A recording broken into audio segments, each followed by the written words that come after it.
undang-undang tersebut terdapat 11 klaster yang secara umum bertujuan untuk melakukan reformasi struktural dan mempercepat transformasi ekonomi. Adapun klaster tersebut adalah urusan penyederhanaan perizinan, urusan persyaratan investasi, urusan ketenagakerjaan, urusan pengadaan lahan, urusan kemudahan berusaha, urusan dukungan riset dan inovasi, urusan administrasi pemerintahan, urusan pengenaan sanksi, urusan kemudahan pemberdayaan dan perlindungan UMKM, urusan investasi dan proyek pemerintah, serta urusan kawasan ekonomi. Dalam rapat terbatas tersebut, saya tegaskan mengapa kita membutuhkan Undang-Undang Cipta Kerja. Pertama, setiap tahun ada sekitar 2,9 juta penduduk usia kerja baru, anak muda yang masuk ke pasar kerja, sehingga kebutuhan atas lapangan kerja baru sangat-sangat mendesak. Apalagi di tengah pandemi, terdapat kurang lebih 6,9 juta pengangguran dan 3,5 juta pekerja terdampak pandemi COVID-19. Dan sebanyak 87% dari total penduduk bekerja memiliki tingkat pendidikan setingkat SMA ke bawah, di mana 39% berpendidikan sekolah dasar. Sehingga perlu mendorong penciptaan lapangan kerja baru, khususnya di sektor padat karya. Jadi, Undang-Undang Cipta Kerja bertujuan untuk menyediakan lapangan kerja sebanyak-banyaknya bagi para pencari kerja serta para pengangguran. Kedua, dengan Undang-Undang Cipta Kerja akan memudahkan masyarakat, khususnya usaha mikro kecil, untuk membuka usaha baru. Regulasi yang tumpang tindih dan prosedur yang rumit dipangkas. Perizinan usaha untuk usaha mikro kecil, UMK, tidak diperlukan lagi, hanya pendaftaran saja. Sangat simpel. Pembentukan PT atau perseroan terbatas juga dipermudah. Tidak ada lagi pembatasan modal minimum. Pembentukan koperasi juga dipermudah. Jumlahnya hanya 9 orang saja. Koperasi sudah bisa dibentuk. Kita harapkan akan semakin banyak koperasi-koperasi di tanah air. UMK, usaha mikro kecil yang bergerak di sektor makanan dan minuman. Sertifikasi halalnya dibiayai pemerintah, artinya gratis. Izin kapal nelayan penangkap ikan misalnya, hanya ke unit kerja Kementerian KKP saja. Kalau sebelumnya harus mengajukan ke Kementerian KKP, Kementerian Perhubungan, dan instansi-instansi yang lain. Sekarang ini cukup dari unit di Kementerian KKP saja. Ketiga, Undang-Undang Cipta Kerja ini akan mendukung upaya pencegahan dan pemberantasan korupsi. Ini jelas karena dengan menyederhanakan, dengan memotong, dengan mengintegrasikan ke dalam sistem perizinan secara elektronik, maka pungutan liar, pungli dapat dihilangkan. Namun, saya melihat adanya unjuk rasa penolakan Undang-Undang Cipta Kerja yang pada dasarnya dilatar belakangi oleh disinformasi mengenai substansi dari undang-undang ini dan hoax di media sosial. Saya ambil contoh, ada informasi yang menyebut tentang penghapusan UMP, upah minimum provinsi, UMK, upah minimum kota kabupaten, UMSP, upah minimum sektoral provinsi. Hal ini tidak benar, karena faktanya upah minimum regional, UMR, tetap ada.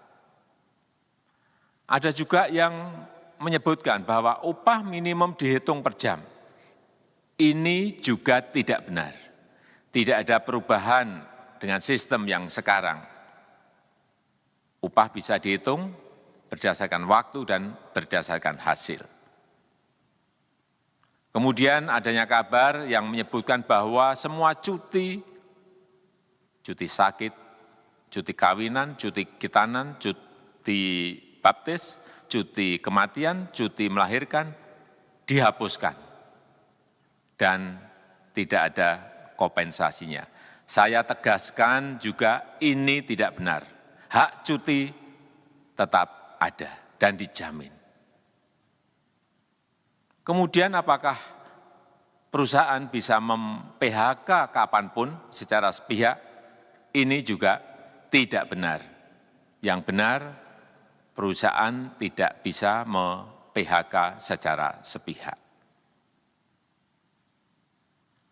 Kemudian juga pertanyaan mengenai benarkah jaminan sosial dan kesejahteraan lainnya hilang. Yang benar, jaminan sosial tetap ada. Yang juga sering diberitakan tidak benar adalah mengenai dihapusnya AMDAL, analisis mengenai dampak lingkungan. Itu juga tidak benar. AMDAL tetap ada. Bagi industri besar harus studi AMDAL yang ketat. Tetapi bagi UMKM lebih ditekankan pada pendampingan dan pengawasan. Ada juga berita mengenai Undang-Undang Cipta Kerja ini mendorong komersialisasi pendidikan. Ini juga tidak benar. Karena yang diatur hanyalah pendidikan formal di kawasan ekonomi khusus, di KEK. Sedangkan perizinan pendidikan tidak diatur di dalam Undang-Undang Cipta Kerja ini. Apalagi perizinan untuk pendidikan di pondok pesantren. Itu tidak diatur sama sekali dalam Undang-Undang Cipta Kerja ini. Dan aturannya yang selama ini ada tetap berlaku. Kemudian diberitakan bahwa keberadaan bank tanah. Bank tanah ini diperlukan untuk menjamin kepentingan umum, kepentingan sosial, kepentingan pembangunan nasional, pemerataan ekonomi, dan konsolidasi lahan serta reforma agraria.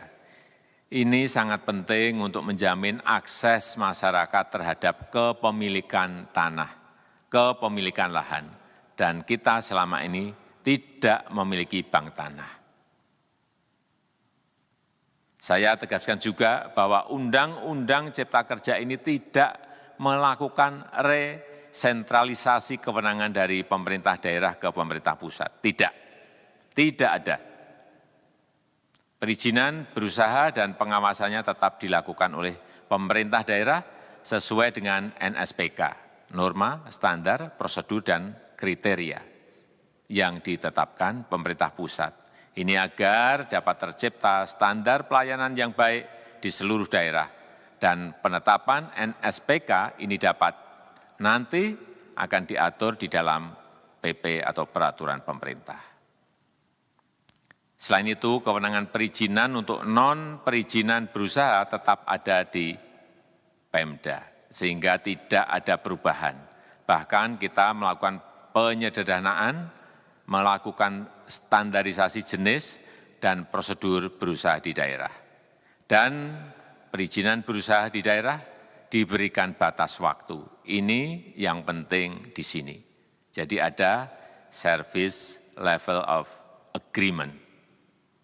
Permohonan perizinan dianggap disetujui bila batas waktu telah terlewati.